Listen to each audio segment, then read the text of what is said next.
सुबह के 5 बजे हैं और यहाँ सिर्फ पक्षी ही नहीं चहचहा रहे हैं। पश्चिम भारत में मौजूद गुजरात के बनासकांठा जिले के विलेजेस में भी चहल पहल शुरू हो गई है।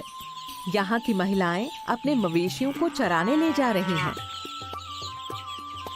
अपनी 35 गायों का दूध दुहने में अमी बेन और उनकी बहन को कम से कम 3 घंटे लगेंगे। तभी वो करीब 250 लीटर फ्रेश वार्म मिल्क इकट्ठा कर पाएंगी।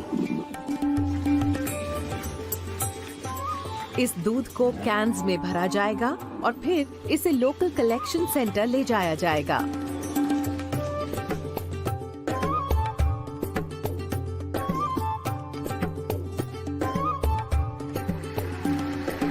सुबह के 6:30 बजते बजते थावर गांव का कलेक्शन सेंटर काफी बिजी हो जाता है। अगले कुछ घंटों के दौरान आसपास के गांव के 1000 से ज्यादा लोग यहां दूध जमा करने के लिए इकट्ठे हो जाएंगे और 11 बजते बजते ये ट्रक अमी बेन के गांव से दूध को यहां से करीब 70 किलोमीटर दूर बनास डेयरी कोऑपरेटिव हेडक्वार्टर्स पहुंचा देगा। सच तो ये है कि इस पूरे जिले से ही ट्रक्स बनास कोऑपरेटिव की तरफ बढ़ रहे हैं।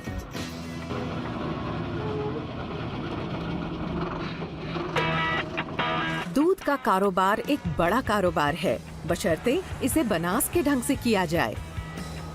बनास डेयरी कोऑपरेटिव रोजाना 50 लाख लीटर दूध इकट्ठा करता है और इसका सालाना टर्नओवर 75 अरब 52 करोड़ रुपए से ज्यादा का है, यानी हर साल $1.15 बिलियन से भी ज्यादा। ये कोई मामूली कोऑपरेटिव नहीं है, ये तो एक मेगा डेयरी है। ये है एक ultimate milk factory.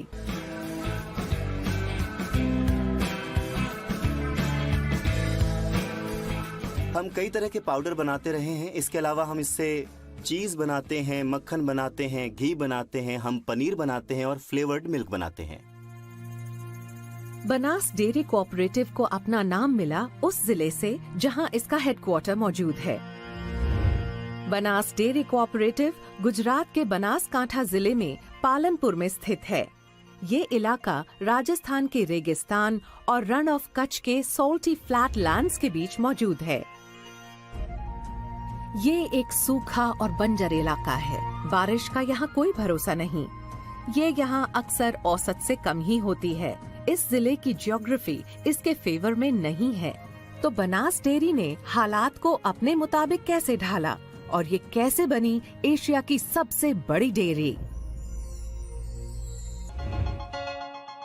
Banas dairy cooperative की स्थापना 1969 में हुई थी, गुजरात में कोऑपरेटिव मूवमेंट की शुरुआत के कुछ ही समय बाद। आनंद और मेहसाना डेयरी पहले ही कामयाबी का रास्ता दिखा चुकी थी। फाउंडर गलबा भाई नानजी भाई पटेल ने इस कोऑपरेटिव की शुरुआत सिर्फ कुछ 100 किसानों के साथ ही की थी। रोजाना करीब 800 लीटर दूध इकट्ठा किया जाता था और अब 5 दशक बाद मेंबरशिप बहुत ज्यादा बढ़ गई है। आज बनास डेयरी के 3,50,000 सदस्य हैं और यहाँ रोजाना करीब 50 लाख लीटर दूध का उत्पादन होता है। बनास उन 18 कोऑपरेटिव्स में से एक है जो मशहूर Gujarat cooperative milk marketing federation का हिस्सा है और जो नामी अमूल ब्रांड ऑफ प्रोडक्ट्स बनाती है। बनास कोऑपरेटिव कोई साधारण मेंबर नहीं है। ये अमूल के कुल प्रोड्यूस का 1/4 यानी 25% हिस्सा कंट्रीब्यूट करता है।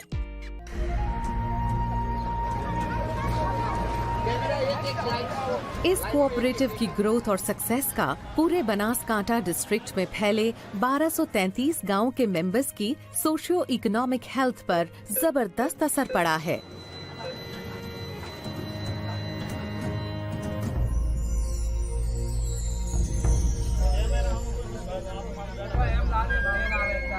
आइए आपको मिलवाएं गणेशपुरा लखानी गांव के पटेल परिवार से।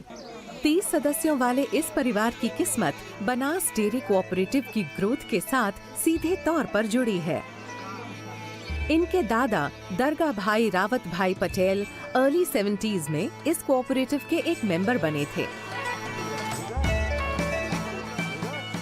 दरगाह भाई रावत भाई के बेटे लाला भाई पटेल लोकल मिल्क सेंटर के सेक्रेटरी हैं और उनके भतीजे बेला भाई यहाँ एक कंप्यूटर ऑपरेटर हैं। इनकी गायों का 250 लीटर से भी ज्यादा दूध रोजाना कोऑपरेटिव भेजा जाता है, जिससे इनके परिवार के बच्चों की शिक्षा का खर्च निकालने में मदद मिलती है। मेरे दादाजी ने डेयरी के माध्यम से ही पढ़ाई की थी और उसी तरह से मेरे पापा को भी पढ़ाया था और बाद में हम भी उसी सहाय से ही अभी तक पढ़ रहे हैं। लाला भाई पटेल की फैमिली बनास कोऑपरेटिव पर डिपेंड करती है और ये कोई अनोखी बात नहीं है। बनासकांठा में इंडस्ट्रियल ग्रोथ बहुत ही कम हुई है। ये बुनियादी तौर पर एक एग्रीकल्चरल डिस्ट्रिक्ट है। इस जिले में करीब 31 लाख लोग रहते हैं और इनमें से करीब 17,50,000 अपनी नियमित आमदनी के लिए बनास कोऑपरेटिव पर ही निर्भर करते हैं। किसी कामयाब मिल्क कोऑपरेटिव को चलाना बहुत ही टेक्निकल काम होता है। दूध की शेल्फ लाइफ बहुत छोटी होती है और गर्मियों में यहाँ टेम्परेचर 44 डिग्री सेल्सियस तक पहुँच जाता है। अगर दूध को स्टोर करने में कोई गलती हो जाए तो वो खट्टा हो सकता है।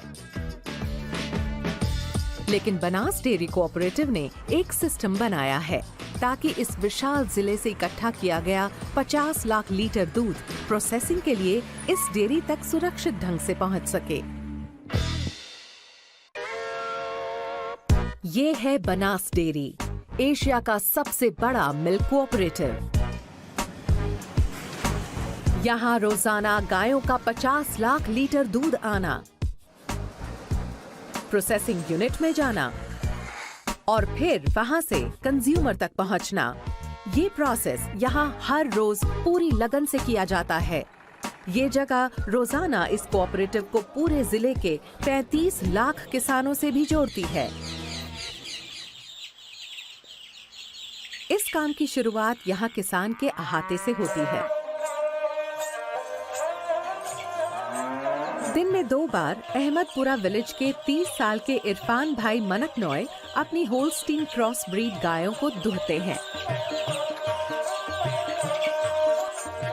मैं पहले बहुत सारे अलग अलग बिजनेस कर रहा था।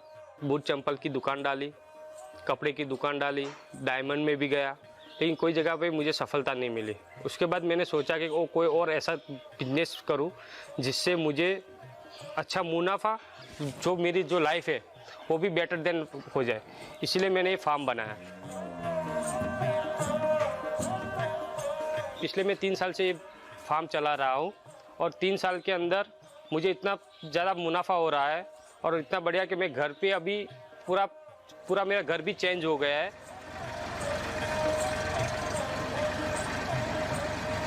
मार्केट के अंदर ये दूध बेचने जाना नहीं पड़ता क्योंकि हमारी संस्था जो बनास डेयरी है वो ये दूध पूरा कलेक्ट कर लेती है, खरीद लेती है। कि हमारे को सिर्फ यहाँ पे मैनेजमेंट सिर्फ करना है और यहाँ का जो जितना भी हम यहाँ से दूध निकाल सकते हैं उतना निकाले, बनास डेयरी पूरा कलेक्ट कर सकती है। इरफान की ही तरह और कई किसान गांव के कलेक्शन सेंटर की तरफ जा रहे हैं। इरफान भाई और कई और किसान बड़ी तसल्ली से यहाँ लाइन लगाए हुए हैं। इस बीच सोसाइटी एम्प्लॉइज दूध की मात्रा नापते हैं और एक और कर्मचारी इसके फैट कंटेंट को मेजर करता है। ये सिस्टम पूरी तरह ऑटोमेटेड है। हर किसान के दूध के आउटपुट को कंप्यूटर में लॉग किया जाता है।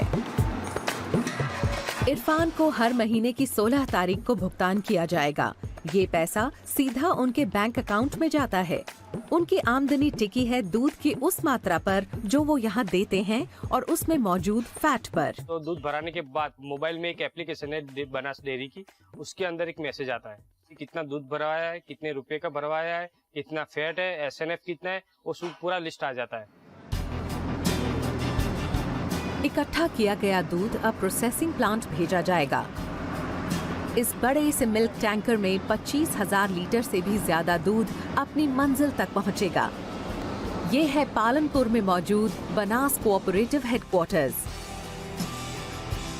24 घंटे के साइकिल में इस कोऑपरेटिव में कम से कम 500 टैंकर्स आएंगे और करीब 50 लाख लीटर दूध यहाँ डिलीवर करेंगे।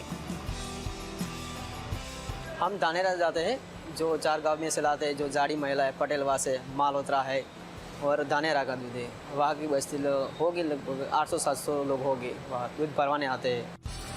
टैंकर्स बनास में सुबह 11 बजे आना शुरू करते हैं और पूरी रात ही इनका यहाँ आना जाना लगा रहता है। पालनपुर गुजरात में मौजूद बनास डेयरी कोऑपरेटिव 122 एकड़ में फैला हुआ है। इतनी जगह में फुटबॉल के 67 मैदान बनाए जा सकते हैं। इस डेयरी में 3 अलग अलग यूनिट्स हैं। बनास 1 में लिक्विड मिल्क, पनीर, दही, बटर मिल्क, घी और ड्राई पाउडर बनता है। बनास 2 बटर, मिल्क पाउडर और UHT टेट्रा पैक्स को प्रोसेस करती है, जबकि बनास 3 में बनती है फुली ऑटोमेटेड आइसक्रीम और बटर और साथ ही है इसका सबसे नया चीज प्लांट। हाँ, 3 गोल DTM भर देगा ना उसका। Sandeep Kumar Nayak liquid milk unit के हेड हैं और गांव से आने वाले मिल्क कलेक्शन की निगरानी के इंचार्ज भी हैं। हो गया टैंकर नंबर 9833, ठीक है, तो फाइटर पंप बनास 1 में है, वहाँ से लेके जाओ। एक मिल्क टैंकर खराब हो गया है और संदीप कुमार एक दूसरा टैंकर भेज रहे हैं ताकि उस टैंकर में जो 25,000 लीटर दूध है उसे खराब होने से पहले यहाँ मंगवाया जा सके। 9833 को, ठीक है, उसको बोल देना बनास 1 में दे देगा।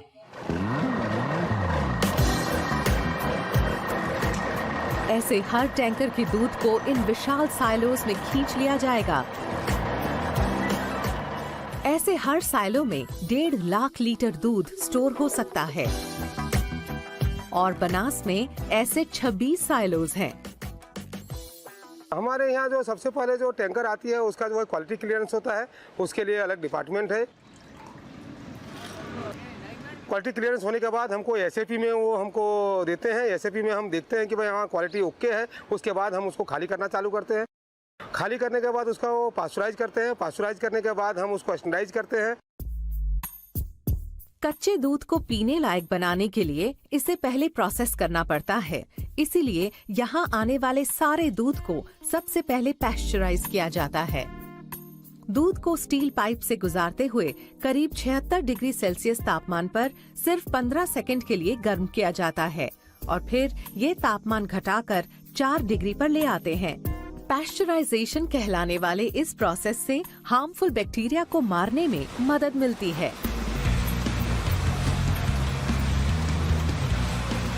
अब ये पैस्चराइज्ड मिल्क पैकेजिंग एरिया की तरफ बढ़ता है। फिर 23 लाख लीटर दूध पॉली पैक्स में भरा जाता है। ये मशीन हर मिनट 150 पाउच बनाती है, यानी हर सेकंड में 2.5 पाउच।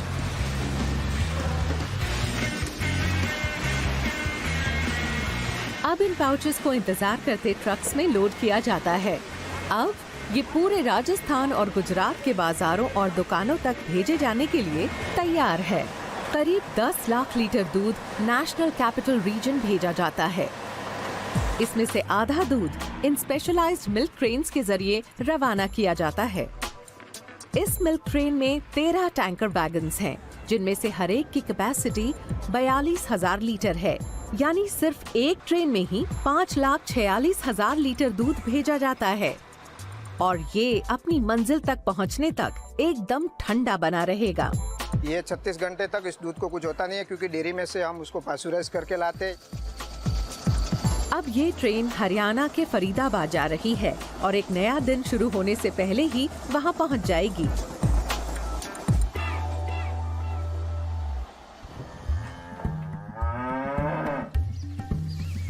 दूध बनास कोऑपरेटिव की जान है और इस कोऑपरेटिव ने इस जिले के मवेशियों की सेहत ठीक ठाक रखने पर इन्वेस्ट किया है ताकि प्रोडक्टिविटी में सुधार आ सके। इस जिले में मवेशियों की सिर्फ 3 वैरायटी हैं। ये है इंडिजिनस कांकरेज गाय, जो एक हार्डी ब्रीड है। ये है लोकल महसानी भैंस, जो रोजाना 6.2 लीटर दूध देती है। और ये है HF क्रॉस। ये इम्पोर्टेड होल्स्टीन फ्रेजियन और कंकरेज गांव का मिला जुला रूप है, जो रोजाना औसतन 9.2 लीटर दूध देती है। 2009 में बनास कोऑपरेटिव ने एक बोवाइन सीमन प्रोडक्शन यूनिट कायम की, ताकि मवेशियों के जेनेटिक कोड को सुधारा और बेहतर बनाया जा सके। जिले में बेहतरीन दूध देने वाली नस्लों को ढूंढने के कोऑपरेटिव के प्रोजेनी टेस्टिंग प्रोग्राम से गायों और भैंसों के बेस्ट मेल स्पेसिमेंस को पहचानने और उन्हें पालने में मदद मिली है। बनास ने एक अग्रेसिव आर्टिफिशियल इंसेमिनेशन प्रोग्राम शुरू किया है, ताकि गायों की क्वालिटी सुधार कर दूध का प्रोडक्शन बढ़ाया जा सके। रोजाना इस सेंटर में हेल्दी बुल्स के सीमन को इकट्ठा किया जाता है। फिर इस सीमन को लैब में ले जाकर प्रोसेस किया जाता है और इसकी क्वालिटी चेक की जाती है।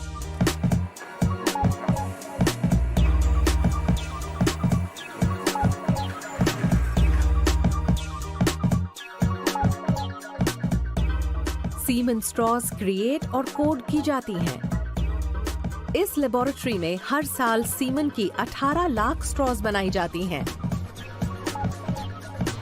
इन सभी स्ट्रॉज को लिक्विड नाइट्रोजन में -198 डिग्री सेल्सियस टेम्परेचर पर स्टोर किया जाता है और फिर डेयरी की वेटरिनरी टीम के साथ पूरे जिले में भेज दिया जाता है, ताकि गायों को इंसेमिनेट किया जा सके।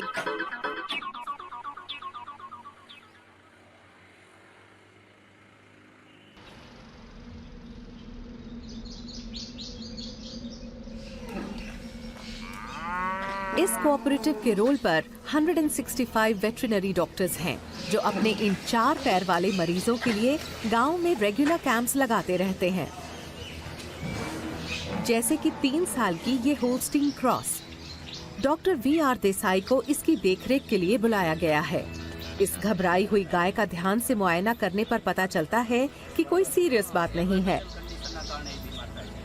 गाय को सिर्फ बुखार है, तो इसे एक इंजेक्शन लगा दिया जाता है।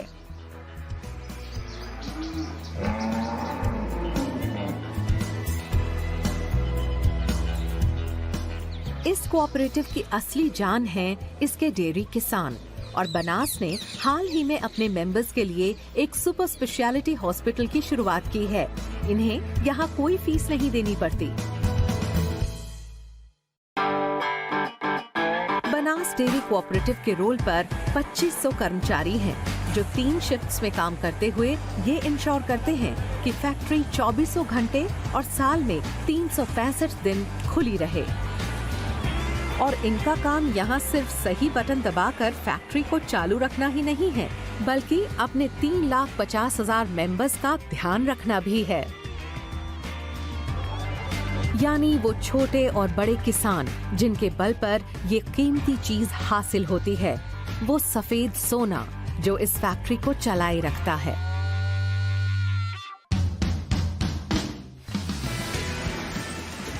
हम बनास डेयरी कोऑपरेटिव में हैं। यहाँ रोजाना करीब 50 लाख लीटर दूध आता है। इसमें से 50% को पैस्चराइज और पैक करके दूध के रूप में बेचा जाता है, और बाकी से आइसक्रीम, चीज और घी जैसे प्रोडक्ट्स बनाए जाते हैं।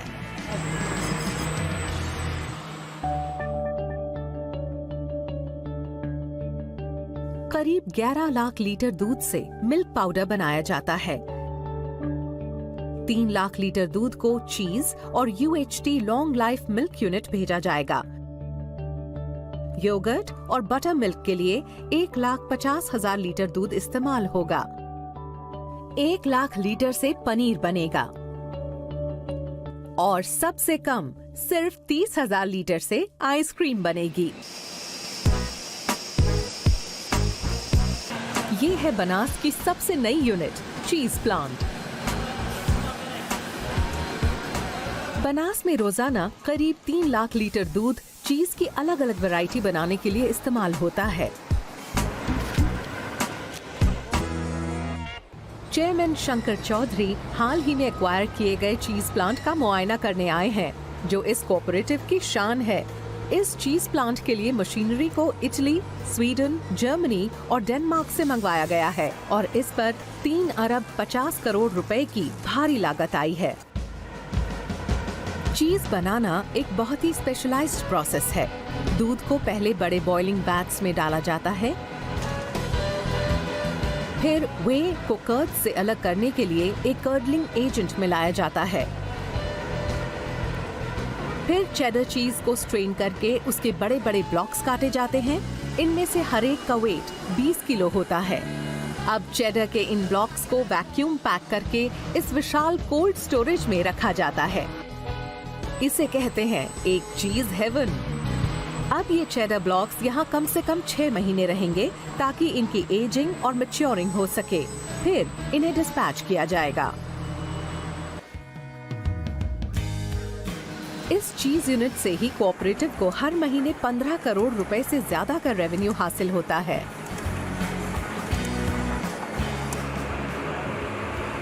2016 में बनास डेयरी कोऑपरेटिव की सालाना सेल्स टर्नओवर 75 अरब 50 करोड़ रुपए थी, यानी हर दिन 20 करोड़ 50 लाख रुपए। बनास डेयरी एक कोऑपरेटिव है। इसका मतलब है कि इसके सदस्य इसके मालिक हैं और वही इसे चलाते हैं, जैसे कि अमी बेन, इरफान भाई, दरगाह भाई पटेल और पूरे जिले में फैले अन्य 3,50,000 डेयरी किसान। डेयरी को चलाने का सिस्टम अनोखा है। इस पिरामिड में सबसे नीचे मौजूद हैं 3,50,000 मिल्क प्रोड्यूसर्स। हर डेयरी फार्मर अपनी local village dairy cooperative society का एक सदस्य होता है। 1281 गांवों की सोसाइटीज 16 सदस्यों को चुनती हैं, जिनसे बनता है बनास डेयरी बोर्ड।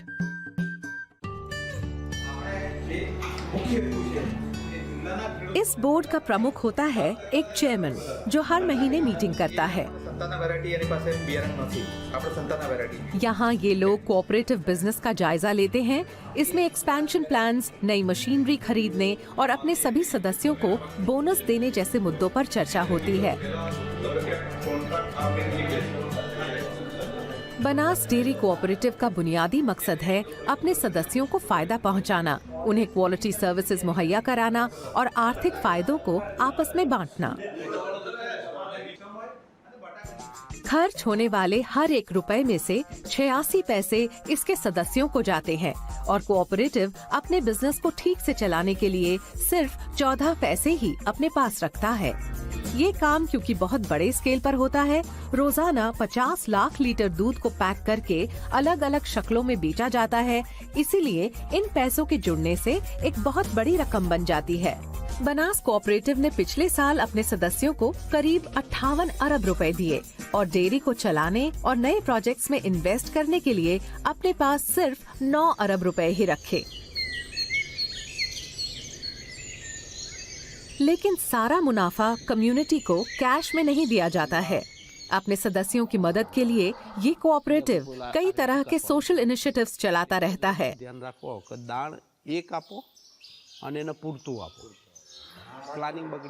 हमारे पास जो डेयरी एनिमल जिले के अंदर है उनका न्यूट्रिशन रिक्वायरमेंट भी हमको देखना पड़ता है, तो उनके लिए बैलेंस न्यूट्रिशन जो है वो प्रोवाइड करने की भी जिम्मेवारी हमारी है।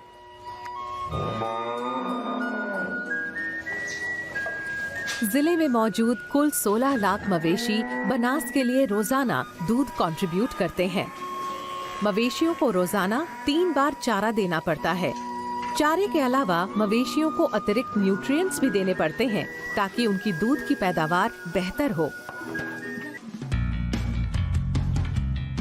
2013 में बनास कोऑपरेटिव ने इस semi automated cattle feed plant को कायम करने के लिए करीब 1 अरब 38 करोड़ रुपए इन्वेस्ट किए थे। ये प्लांट 20 एकड़ से भी ज्यादा इलाके में फैला है और इस 5 मंजिला इमारत में 24 घंटे काम होता रहता है। यहाँ प्रोटीन, फैट और मिनरल्स को एक खास अनुपात में मिलाकर उसे मोलासेस का फ्लेवर दिया जाता है और उसके बाद इनसे ये हाईली न्यूट्रिशियस पेलेट्स बनाए जाते हैं। इस फैक्ट्री को डेनमार्क से इंपोर्ट किया गया है। ये रोजाना 70 किलो वजन वाले 14,500 बैग्स बनाती है। जानवरों के चारे की मांग बहुत ज्यादा है।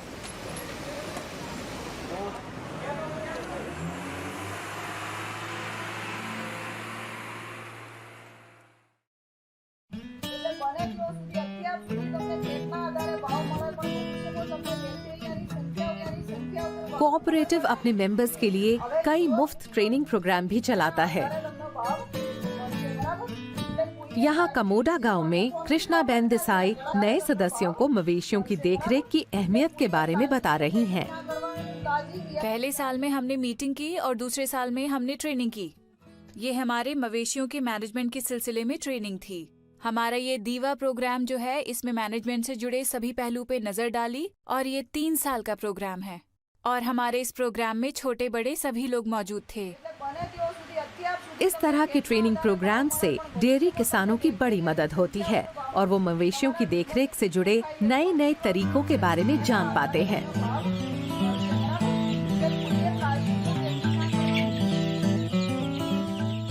कोऑपरेटिव नए से नए इक्विपमेंट खरीदने के लिए किसानों को सब्सिडीज भी देती है।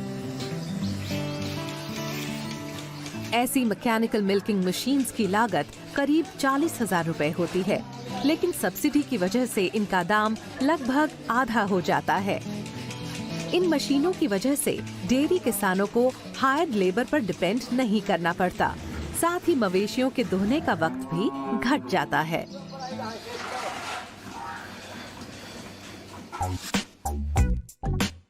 ये डेयरी शॉप फ्लोर में टेक्नोलॉजी को हासिल करने और लागू करने के मामले में भी आगे रही है। यहाँ डेयरी में ज्यादातर प्रोसेसेस पूरी तरह ऑटोमेट हो चुके हैं और यहाँ ह्यूमन इंटरफेरेंस की शायद ही कोई जरूरत हो। यहाँ एम्प्लॉइज या तो कंप्यूटर सिस्टम को ऑपरेट करते दिखते हैं या प्रोडक्शन लाइन के पैकेजिंग वाले हिस्से में नजर आते हैं। बाकी सारा काम इन ट्यूब्स, पाइप्स और टैंक्स के अंदर होता रहता है।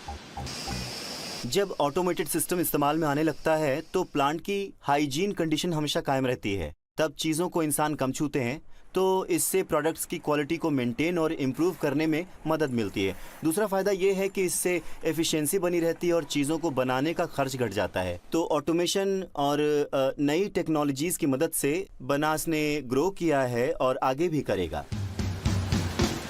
यहाँ सिर्फ प्रोसेसिंग ही हाईटेक नहीं है, प्रोडक्ट्स की पैकेजिंग पर भी काफी ध्यान दिया गया है ताकि इनकी फ्रेशनेस को कायम रखते हुए इनकी शेल्फ लाइफ भी बढ़ाई जा सके। बनास ने UHT लाइंस पर 2 अरब रुपए से ज्यादा खर्च किए हैं। ये मशीन काम करना कभी बंद नहीं करती। ये हर घंटे अल्ट्रा हाई टेम्परेचर वाले दूध के 75,000 पैकेट्स बनाती हैं। UHT मिल्क के इन पैकेट्स की शेल्फ लाइफ 6 महीने होती है और इन्हें न सिर्फ पूरे भारत में बल्कि दुनिया के अलग अलग हिस्सों में भी भेजा जाता है। बाहर बेशक अंधेरा हो गया है, लेकिन डेयरी के अंदर काम जारी है। ये कन्वेयर बेल्ट्स कभी नहीं रुकती। पूरी रात चीज को काटा जाता है, मक्खन के टुकड़ों को रैप किया जाता है, दूध का पाउडर बनकर पैक होता है और आइसक्रीम्स बनती रहती हैं, ताकि ऐसा क्वालिटी हाइजीनिक प्रोडक्ट तैयार हो जिस पर बनास कोऑपरेटिव को गर्व हो।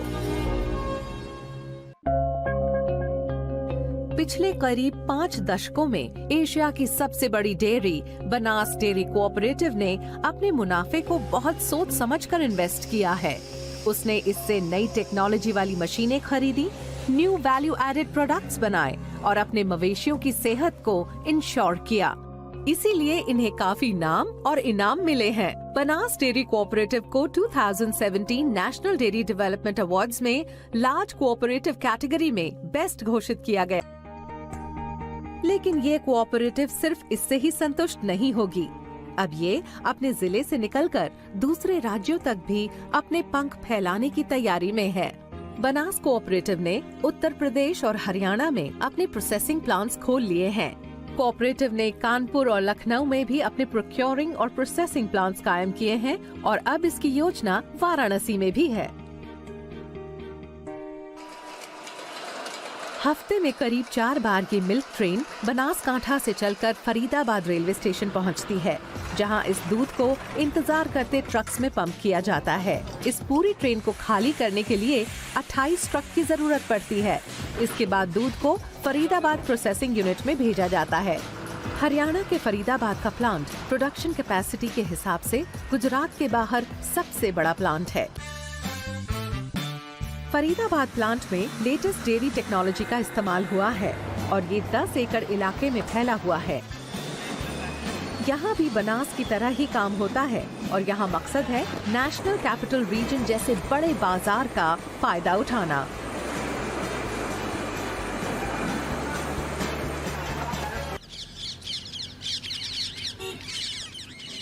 चेयरमैन की डायनामिक लीडरशिप में भविष्य को लेकर कोऑपरेटिव और बनासकांठा के लोगों की बड़ी ऊंची महत्वाकांक्षाएं हैं। चेयरमैन डेयरी किसानों से मिलने और उनकी परेशानियां जानने के लिए गांव में जाते रहते हैं।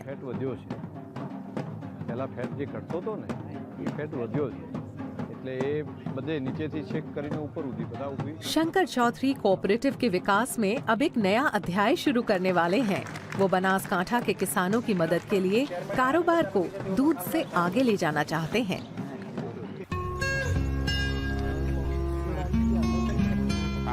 राणा भाई लाला भाई पटेल डेयरी के शहद प्रोग्राम से जुड़ने वाले शुरुआती सदस्य हैं। अपने पहले सीजन में राणा भाई के पास सिर्फ 15 बॉक्सेस थे और उन्होंने सिर्फ 260 लीटर शहद की ही पैदावार की थी। लेकिन इस सीजन में उनके पास 50 बी बॉक्सेस हैं और इन्हें 5000 लीटर शहद का उत्पादन होने की उम्मीद है, जिसके जरिए ये शायद अगले कुछ महीनों में 7 लाख रुपए तक कमाई कर पाएंगे। जो सीजन आती है फूलों की, तभी एक बॉक्स में से 10 दिन के भीतर 6 से 7 केजी हनी देता है। तो 150 रुपये में बनास डेयरी खरीदती है तो 700-800 रुपया 10 दिन में एक बॉक्स का मिलता है हमको।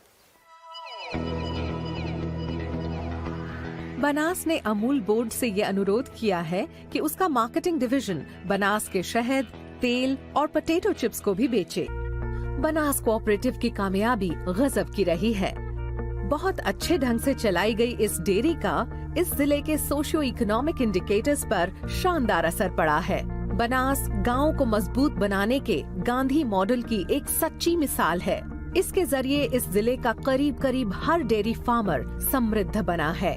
बनास की ग्रोथ वाकई अनोखी है, क्योंकि इसने सिर्फ रोजी पर ही नहीं बल्कि शिक्षा और सेहत पर भी बढ़िया असर डाला है। तो अगली बार जब आप ब्रेकफास्ट करने लगे, दूध का एक गिलास पिएं, टोस्ट पर मक्खन लगाएं, चाय के प्याले में दूध डालें या फिर तपती गर्मी को किसी आइसक्रीम के जरिए हराने की कोशिश करें, तो याद रखें कि ये चीजें बनास से आई हो सकती हैं, जो भारत के सबसे तेजी से बढ़ते डेयरी कोऑपरेटिव्स में से एक है। इसके मालिक हैं 3,50,000 किसान और इसका हेडक्वार्टर मौजूद है सूखे और बंजर बनासकांठा में।